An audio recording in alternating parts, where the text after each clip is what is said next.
ikatlo, wala naman kasing pakialam ang taong bayan sa galawang kupit na ito.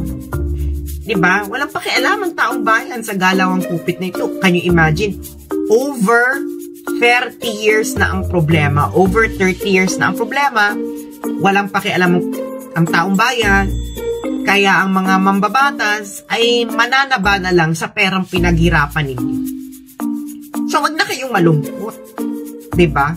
Huwag na kayong malungkot na walang nangyayari sa buhay ninyo. Kasi at least, yung pinaghihirapan ninyong pera is nakakapagpaaral ng mga anak ng congressman at senador sa ibang bansa. Diba? At least yung perang pinaghirapan ninyo ay nakakabili ng mga designer bags ng Louis Vuitton, Hermes, Goyard, ng mga kabit, asawa, anak ng mga congressman at senators, di ba?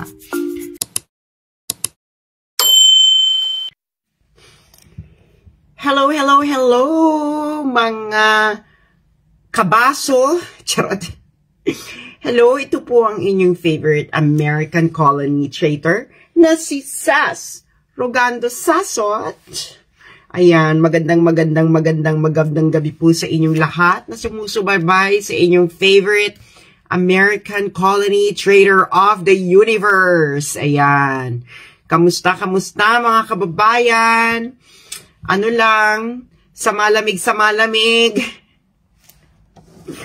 Nakakaloka mga nangyayari. Actually, hindi naman siya nakakaloka. It's expected and it's unfolding as it should. Ayan. So, bago ang lahat, gusto ko muna batiin ang mga kakajoyin pa lang. At hindi pa lumalabas ang inyong mga comments dahil medyo parang may lag tayo sa ating mga sa ating Facebook. Ayan, gusto ko munang batiin at i-shout out ang mga ang tagal lumabas sa mga comment ninyo. Ano na? Ayan. Hinihintay ko lang lumabas yung mga comment ninyo. Wala pa kasi. So, pero magandang gabi sa inyong lahat. Hi, magandang gabi sa iyo, Jose. Taga saan kayo, mga friendships? Ayan. Taga saan ang mga kaeklabuhan ng bayan? Ayan, tingnan ko kung anong meron, sabi ni Jose. Anong wala? Hello sa mga nasa Qatar. Kamusta kayo? Ayan. Hello. Sandali, hintay lang natin ang ating mga friendship at medyo matagal lumabas ang inyong mga comments. Hello, Johan. Huhat-hat met yaw. Tanong ni Lilibet, watching from North Cotabato, ano po bang ganap? Ang tanong, ano bang hindi nagaganap? Ni hao maana, hi, magandang gabi sa mga nasa Pangasinan. Kamustang lahat? Ayan, maganda pag-uusapan natin ngayon, no? Pag-uusapan natin ngayon ang isyong pilit pinapatay, ngunit hindi maaari nating patahimikin ang issue na ito dahil ang issue na ito ay over 30 years na pong problema. Dahil kung hindi po natin ito ma-resolve, anong klase po tayong bansa? Hello sa mga nasa Guam, kamusta? Hello sa mga nasa Japan, konbawa? Ayan, kamusta? Ayan, ano na? Kamusta na mga kaganapan sa mundo? Diba? Lalo na sa kamunduhan ng Pilipinas. O kunbawa mga nasa Japan. Hello. Ayan. So, sino pa ba kayo? Hello sa mga nasa Greece. Oy, winner. Hello. Hello sa mga nasa Jeongju. Ano ba yan? South Korea ba yan? Waiting for my live daw si Razida. Bakit, Razida? Anong gusto mong pag-usapan nating topic, Madam Razida, na very alluring in your, ano bang tawag dyan? Veil? Hello sa mga nasa Tondo, Manila. Magandang gabi po sa inyong lahat. Pag-uusapan po natin ang issue ng legalized corruption, no? Kasi nga ito ay pilit na tinatalikuran, iniiwasan ng ating mga mambabatas, ngunit paulit-ulit po natin itong ibabalik na issue dahil ito po ay over 30 years na problema. So, anong klase po tayong bansa kung hindi po natin ito susolusyonan at tatapusin upang po tayo ay magkaroon ng isang very transparent and accountable na kongreso na hindi po natin nararanasan for over 30 years, di ba? Todo naman yan, over 30 years sa problema, hindi pa natin resolve. So, anong klase tayong bansa? Okay, hello sa mga nasa Cebu City. Okay, ayan. So, i-share nyo lamang po ito sa inyong mga kainuman, kasambahay, kasama sa katrabaho, kaibigan, kaututang dila, ka-everything, ganon. Ganon dapat, ka-everything. Ay, premiere night pala ngayon. Premiere night pala daw ngayon ni Direk Daryl. Direk Daryl, pwede bang patigil mo muna yung premiere night mo para makapag-live ako ng maayos? Oh, good luck sa'yo, Direk Daryl, sa iyong pelikula. Charot. Parang di ba? Napaka-bitter. Good luck sa'yo. Hello po sa mga nasa South Korea at Iloilo City, mga taxpayers. So, ayun na nga. So, pilit pong pinapatay ang issue na ito dahil nga ayaw itong pag-usapan ng mga mambabatas, kaya iniiwas-iwas nila parate. So, ibabalik natin to dahil nga, isa itong malaking problema ng ating bayan. Okay, alam niyo naman ang nangyayari ngayon sa SMNI na actually, moro-moro na lang yung hearing na yan. Talagang tatanggalan talaga sila ng franchise. And, sabi ko nga, franchise is a privilege. It's not a right. So, ang nagbibigay ng franchise ay Kongreso at pwede rin nila itong tanggalin kung ano man ang sa tingin nila ang dahilan. At wala na tayong magagawa doon. Because it's their power to give it and it's also their power to take it away. Kaya nga dapat matapos itong hearing ng franchise, no? Sabi ni Angelo, well, may violations naman talaga SMNI. Yeah, kung sa tingin nila may violations, then may violations, then tanggalan nila. Hindi naman kasi yung problema ng bayan. Diyos mio. Tanggalan yun na. Ang tagal-tagal. Diba? Kung may violations, edi tanggalan na. Oh. Diba? Ano bang network ang walang violations? Lahat naman ng network may violations, mga etchosera. So, ayun na nga. Pero ano nga lang yan? Weather lang yan. Pag na-tsyempuhan ka, bingo. Diba? Kaya ayun na matatanggalan ng franchise yung SMNI and wala na tayong magagawa doon. It's their power to give and it's also their power to take it away or take it back or deny it. Hello sa mga nasa Butuan City.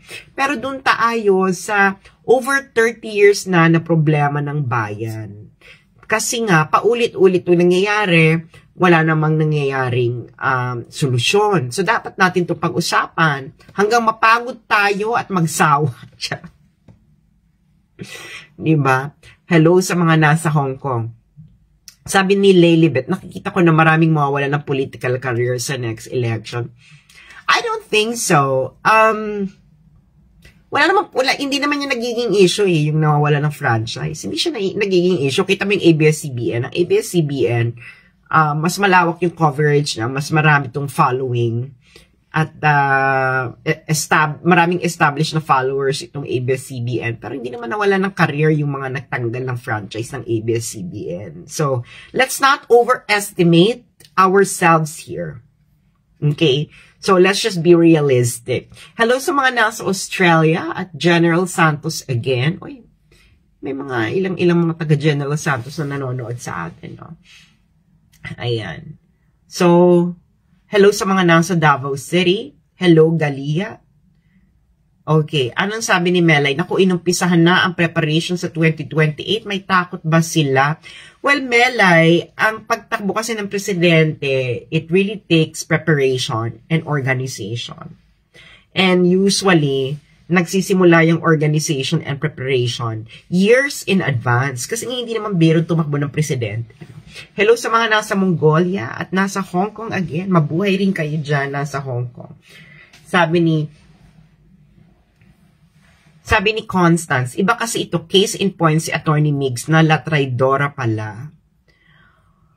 Well, sabihin na lang natin na matindi ang kanyang pangangailangan sa buhay. So, hindi naman tayo madamot. Kung ang mga tao ay may mga pangangailangan sa buhay, let them have it and enjoy it. Diba? Hello sa mga nasa Quezon Province. Good evening. Ang haba ng pangalan mo, Diyos mio. Sana naman,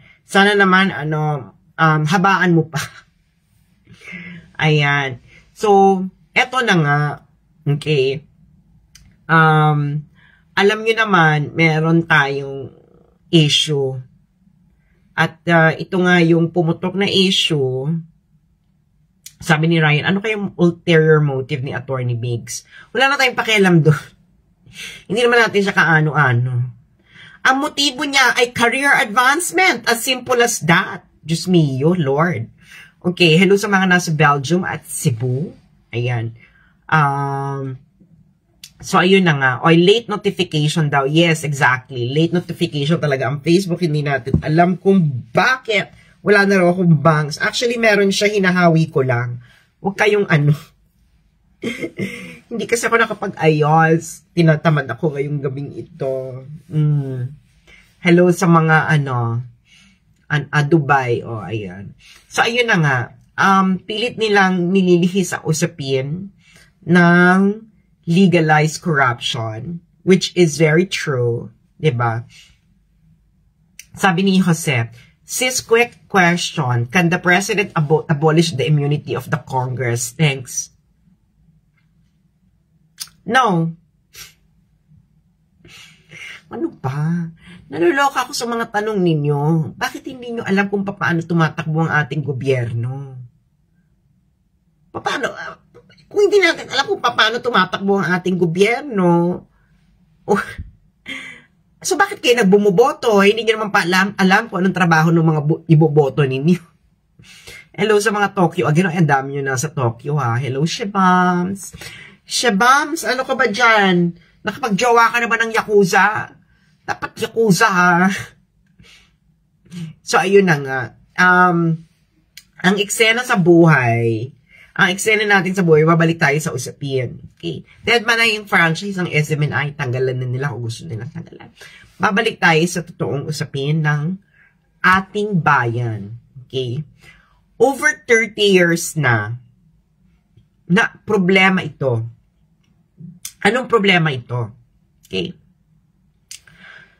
Ang problema pong ito ay liquidation without resibo ng maintenance and other operating expenses ng mga mambabatas, bawat isa sa kanila.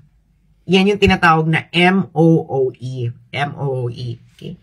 So, every year, malaki yung nakukuha nilang MOOE na budget. Okay? Actually, ang isang congressman, mahina dyan ang 25 million per year. Okay? 25 million per year. Ang senador, mahina dyan ang 60 million per year. MOOE. Okay? Ngayon, ang patakaran po dyan sa Kongreso, ang liquidation po niyan ay by certification. Ano ibig sabihin ng by certification? Okay? By certification. Ibibigay sila yung pera, isi-certify lang nila na yung perang yan ay ginamit dito. Gano'n lang. Hindi po strict ang auditing. Wala po silang individual COA audit. Okay? Liquidation by certification lang yan. Yan ang tawag, liquidation by certification. So, sa makatuwid, mga kababayan, every year, kayong mga Filipino taxpayers, binibigyan nyo ng pera ang bawat isang senador na mahina ang 60 million per year at bawat isang congressman na mahina ang 25 million per year. At majority niyan ay liquidation by certification. Kasi yung iba dyan is sweldo lang nila. Liquidation by certification. Hindi po transparent ang kanilang paggastos ng pera ninyo. Papayag ba kayo, no? Ha?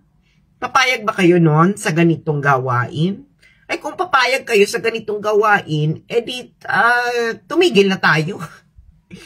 Okay na yan. Bumoto na lang tayo ng ng paulit-ulit na ganito at ganito pa rin yung sistema. Kung ayaw natin palitan yung sistema, o di okay lang para sa atin yung ganyang sistema na hindi malinaw ang accountability ng bawat isang senador at bawat isang congressman. Okay.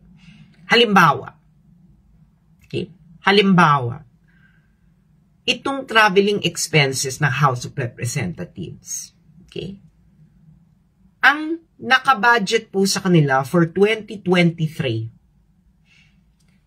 2,066 million. 2,066 million. Nung unang hearing ng legislative franchise ng SMNI, sinabi ng financial officer ng House of Representatives, ang nagagastos pa lang daw nila ay 39.7 million. So, ang tanong po ng matinong taong bayan na concern kung papaano ginagastos ang kanyang pera ng mga mambabatas, bakit kayo humingi ng 2.066 billion for traveling expenses for 2023 at 39.7 million lang pala ang gagastusin ninyo? So, saan mapupunta yung sobra? Siyempre, ikaw naman, madadala ka sa pabida effect. No? Pabida effect nila na sasabihin sa inyo, hindi ba kayo natutuwa nun? 2,066 million ang hiningi namin pero ang ginastos lang namin ay 39.7 million. So, sasabihin sa iyo, di may savings pa. So, alam mo kung saan napupunta yung savings. Sa tingin mo ba yung savings na yan, babalik sa kaban ng bayan? Hindi. Usually, yung mga savings na yan, ilalagay nila yan sa ibang nakalagay doon, ibang line item doon sa budget. Okay? Or paghahatian nila yan at the end of the year. Okay? So, imagine 39.7 million ang ginastos nila for traveling expenses ng 2023. Pero sa 2024, hihingi pa rin sila ng 1,300,000,000 for traveling expenses.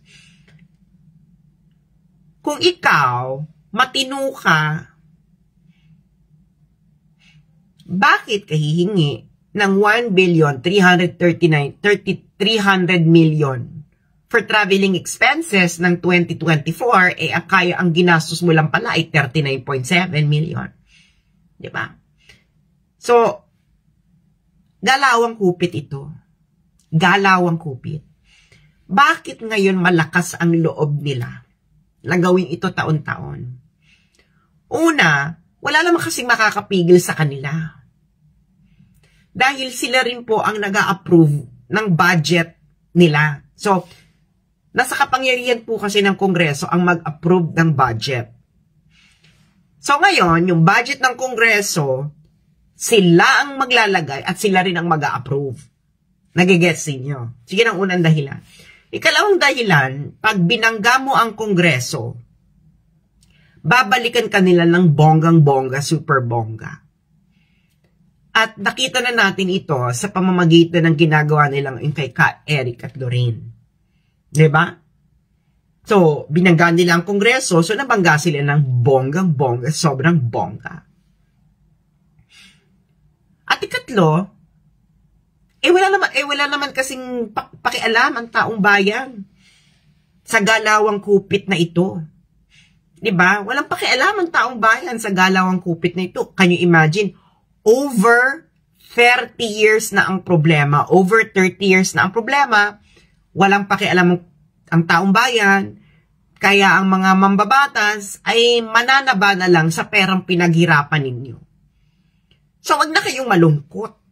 'Di ba? Wag na kayong malungkot na walang nangyayari sa buhay ninyo. Kasi at least, yung pinaghihirapan ninyong pera is nakakapagpaaral ng mga anak ng congressman at senador sa ibang bansa. Diba? At least yung perang pinaghirapan ninyo ay nakakabili ng mga designer bags ng Louis Vuitton, Hermes, Goyard, ng mga kabit, asawa, anak ng mga congressman at senators. Diba? Yan naman ang katotohanan dyan. Wala naman talagang pakialam yung taong bayan. Kita mo tong media. Alam nila tong problemang to. Diba? In-interview ako ni Ed Lingao sa One News. Sabi niya, papasalamat siya dahil buti na lang binalik ko uli itong issue ng MOOE dahil it was just swept under the rug. Sabi niya ganyan. Sabi ko naman, hindi naman I think the credit should go to Solita Monsod kasi sinulat niya ito before 2011. So from 2011 hanggang ngayon, deadma. Diba? Deadma dito. So ayun na nga, ayaw banggain ng mainstream media ang Kongreso tungkol sa problemang ito. Problema naman talaga siya. 'Di ba? So, sino ngayon? Ayaw rin siyang banggain ng simbahan. Itong problema na ito, bakit? Kasi syempre, tumatanggap sila ng donasyon sa bawat congressman, bawat senador. Ngayon, hindi naman to pwedeng banggain ng presidente kasi nga may separation of powers sila. 'Di ba? Hindi rin to pwedeng banggain ng korte kasi nga may separation of powers.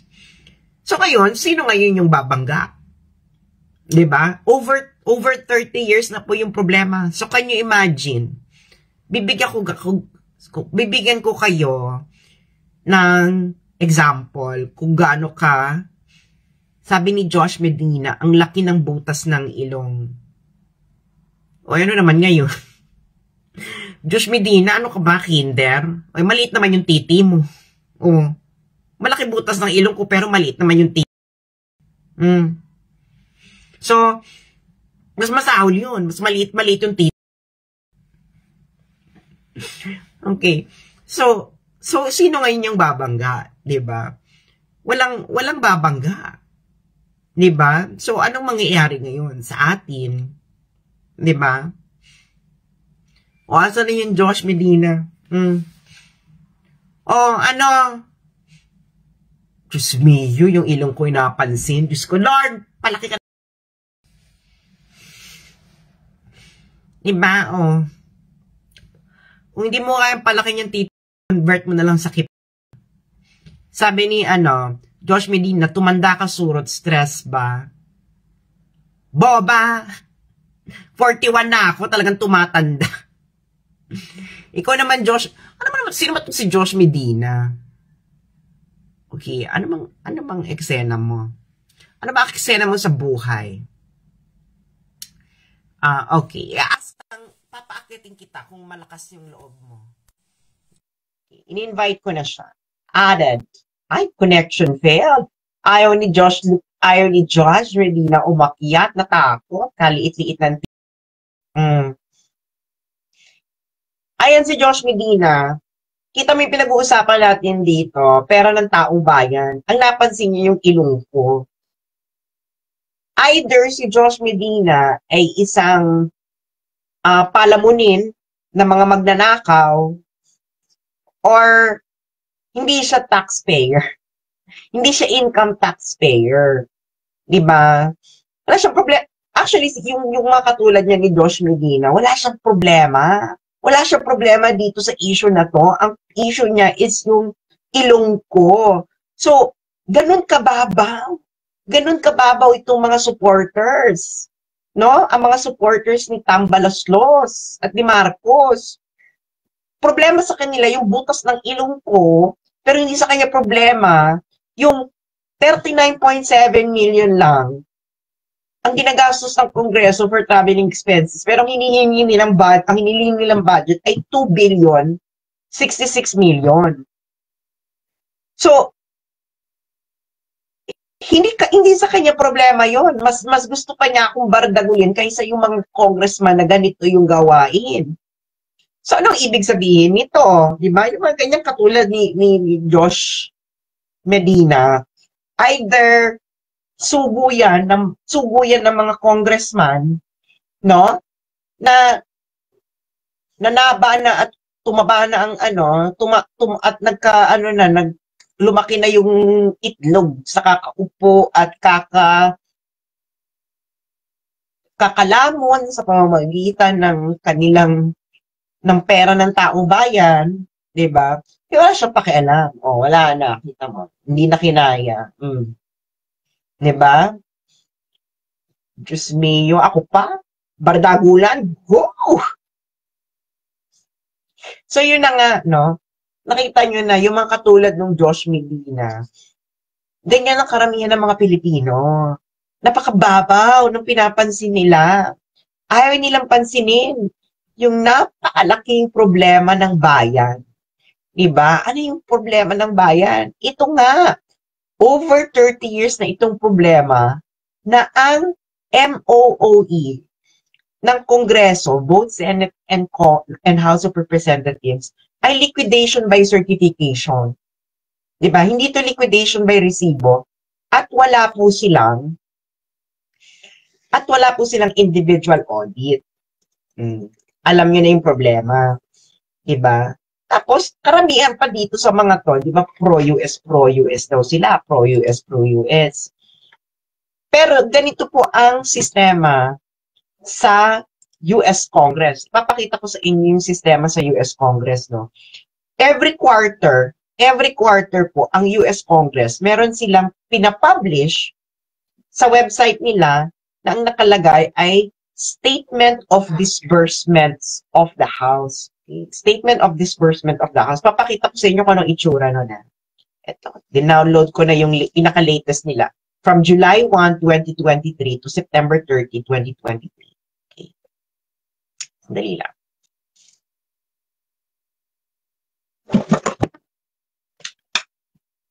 So, ayan po. So, ayan ang kanilang Statement of Disbursement. Ito po sa US Congress po ito. So, ngayon, pag nakita nyo yung disbursements nila, halimbawa ito. Okay. Pakita ko sa inyo, ha. Nakita nyo yan? Office of the Speaker. Ito yung para sa Office of the Speaker. So, makikita nyo dyan, lahat ng sumusweldo sa office niya. Pangalan, okay. Pangalan, okay. Posisyon, okay. Diba? Pangalan, posisyon, at yung sinweldo nila for that quarter. So, nakikita niyo yan. Tapos, hindi lang po yan ang nakalagay. Pati po yung bawat expenses nila, no? Bawat expenses nila, kita mo, nakalista yung meals. Meals, tapos yung presyo. Diba? Napakadetalyado po nito. Napakadetalyado. Kita nyo na kung sino yung gumastos. Diba? Ayan, nakikita nyo. May car rental pa. So, napakadetalyado po niyan. At makikita nyo po dyan, nakalista po up to the last centavo.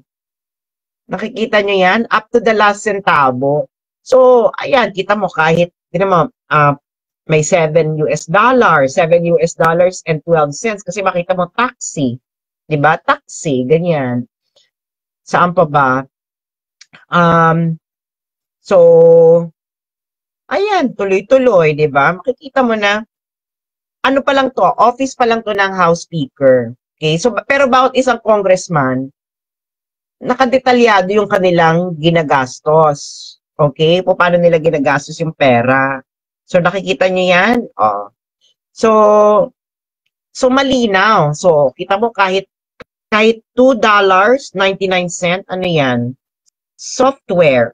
Less than 500 software. Diba? So, ganun ka-detalyado. Kita mo, food. Food and beverage, $3.66. So, ano po nito, napaka-detalyado. Kitang-kita nyo po kung saan ginastos ang pera ng mga American taxpayers, di ba? So, every quarter po nila ito ginagawa. So, ngayon, ang tanong po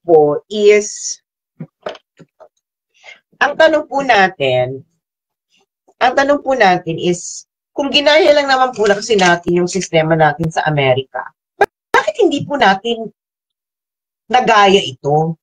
Di ba ito ang tama? Di ba? Tama ito. Ito ang tama, yung ginagawa ng US Congress every quarter. Pero itong kongreso natin, ang kapal ng muka, liquidation by certification. Hindi siya ganito. Itong pinakita ko sa inyo sa US Congress, yan po ang tunay na liquidation. Okay, nakita ninyo. Sa US Congress po yan. Ginaya po natin ang sistema natin sa Amerika. Ang political system po natin, ginaya po natin sa Amerika. Pero bakit hindi po natin hindi ginaya ng Kongreso natin ang ginagawa ng US Congress? Diba?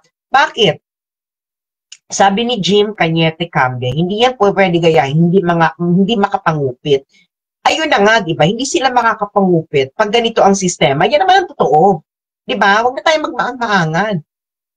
Can you imagine, nangungumisyon na kayo sa mga projects na umaabot pa nga doon ng 40% na ngayon, tapos, yung pera pa rin ng taong bayan, aaribahin nyo.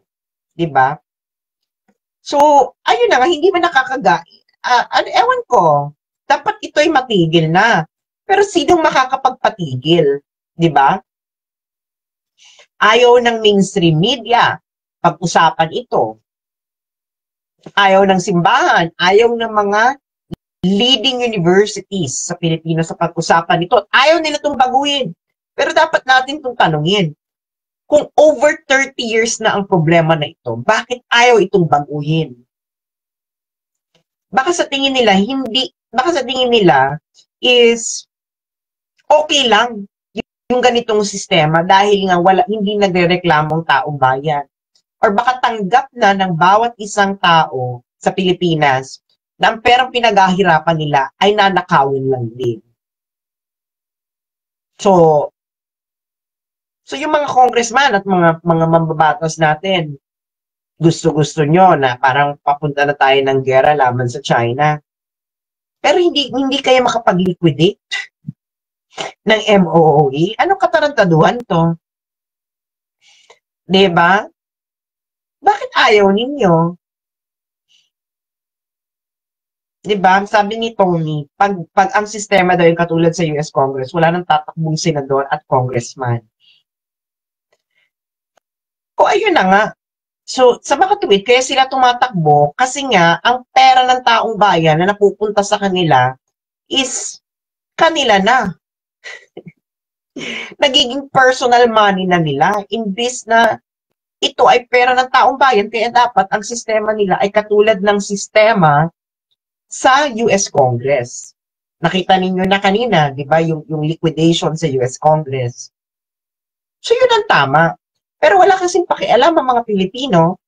So, baka nga ganun nga talaga tayo, na okay lang sa atin na ang pera ay kinukupit. Kumukupit na nga, wala pang ginagawang matino. Bakit ko sinasabing walang ginagawang matino? Kumpara. Bakit ko sinasabing walang ginagawang matino? Well, itong China, mas mahirap pa to sa atin. Noon? Yes. About over 40 years ago, mas mahirap pa ang China sa atin.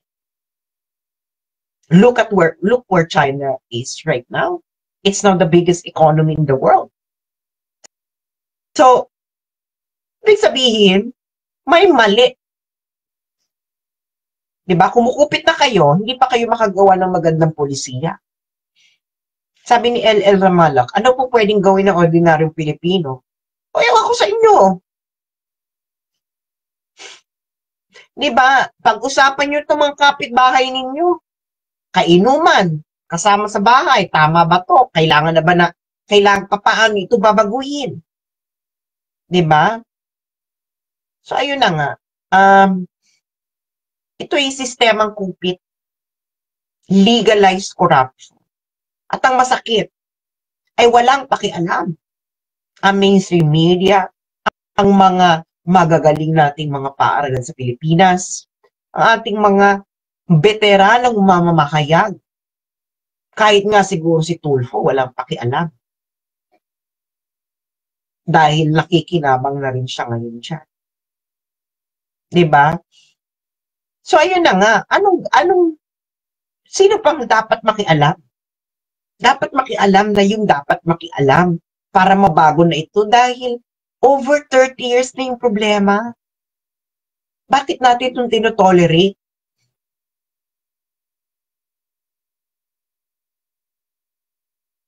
Diba? Bagong Pilipinas, bagong mukha, pareho lang din naman. Kung, diba, bagong Pilipinas daw yung pula, pareho lang pala ng mga dilaw.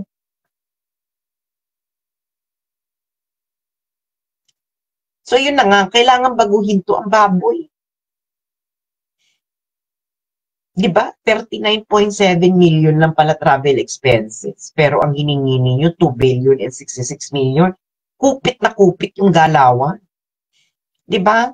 Galawang kupit. Galawang kupit. Diba? Yung mga pagbabago, magsimula kayo sa mga kabarkada ninyo. Diba? Yan kasi ang inyong immediate circle, sa inyong family. Diba? Tapos sa mga kapitbahay ninyo, pag-usapan ninyo to. Dahil kung okay lang sa inyo na yung mga pinaghihirapan ninyo, napupunta lang madalas sa bulsa ng mga mambabatas, then, di pamanan nyo na lang sa mga anak ninyo ang isang bulok na sistema. Diba? So, ayun na nga, dapat makialam yung kaya niya na ipuwersa na matigil na itong ganitong sistema. Pero kung ayaw rin niyang makialam, itong kaya niya, itong institusyon na ito, ano yung pinagtatanggol nating bansa? Diba? So, maraming salamat po sa inyong pakikinig. At sama-sama tayong manawagan at sumigaw na tigilan na ang kupit system na ito. Maraming salamat po. At magandang gabi.